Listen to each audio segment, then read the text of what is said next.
Hello guys, good morning. So finally naluto na rin yung ating tinapay, no? So konti lang ito guys dahil nga ako lang ang gumawa nito.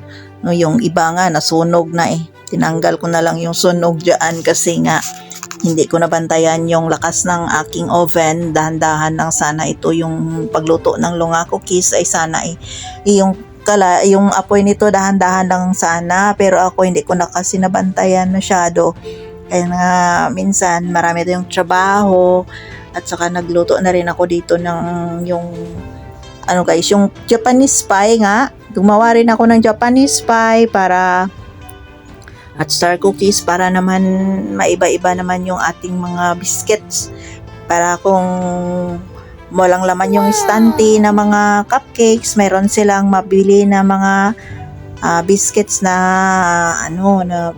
nasa plastic, nasa cellophane. Masarap naman yung mga biscuits guys. So ayan yung ating yung ating Japanese pie na mayroong chocolate at saka peanut butter na masarap.